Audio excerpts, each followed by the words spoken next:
nombre es Raúl Villarreal y voy a exponer sobre el derecho internacional público. ¿Qué se entiende por derecho internacional público? Este es la rama del derecho que se encarga de estudiar los principios y normas que rigen las relaciones entre estados y las relaciones de estos estados con otros sujetos del derecho internacional.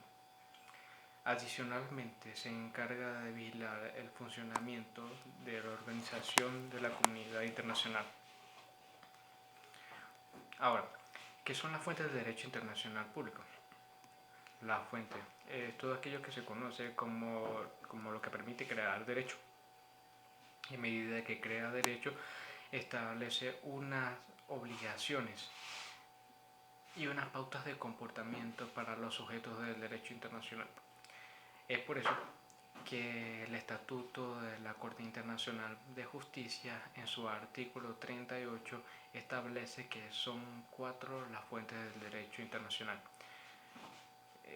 Por un lado, la costumbre, los tratados, los principios generales del derecho y finalmente la doctrina y la jurisprudencia. Trataremos de cada una de estas. ¿Qué es la costumbre internacional para el derecho internacional público? La costumbre internacional es aquella práctica reiterada de los sujetos de derecho internacional que es aceptada por la comunidad como derecho. Se caracteriza por uniforme y hace que los estados de sujetos de derecho internacional la consideren como algo de obligación jurídica. Podemos señalar que la costumbre internacional puede culminar en un tratado que trataremos posteriormente, y es algo que no tiene discontinuidad, es decir, que si a partir del tiempo empieza a no aplicarse por los sujetos de derecho internacional, puede no convertirse en derecho. La segunda fuente internacional son los tratados y acuerdos. Es el acuerdo de voluntad entre los sujetos de derecho internacional público. ¿Qué quiere decir esto? Que se unen para ratificar o firmar algunos temas que ellos consideren importantes tratar y que sea ratificado por todos los sujetos de derecho internacional público.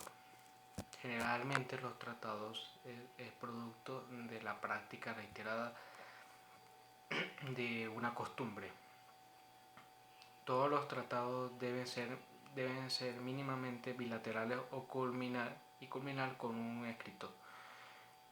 Otra fuente de derecho internacional público son los preceptos generales.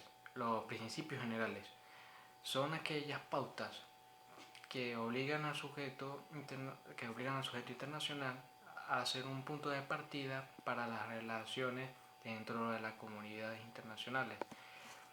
Podemos hacer referencia a varios principios, como es el principio de la soberanía, el principio de la buena fe, a la no intervención y a la autonomía de los pueblos.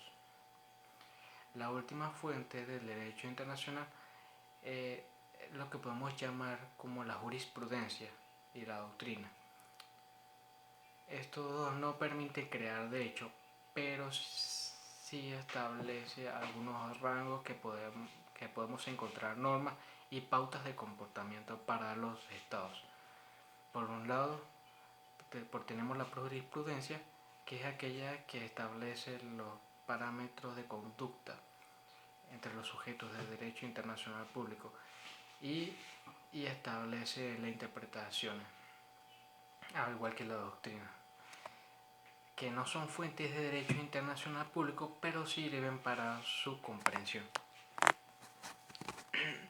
Una última cosa es que es importante que tengamos en cuenta que ninguna fuente es mayor o menor que las otras fuentes. Todos tienen la misma jerarquía. Pero ¿qué pasa cuando hay un conflicto de fuente? Hay teorías importantes que tenemos que tener en cuenta. La primera Primera, toda norma posterior se aplica sobre toda norma anterior. En segunda medida, toda norma especial prevalece sobre la norma general. Y finalmente, por falta de tratado se aplica la costumbre. A falta de tratado y costumbre se aplica los principios generales de derecho. Bueno, esta ha sido toda mi exposición. Espero que les haya gustado. Muchas gracias.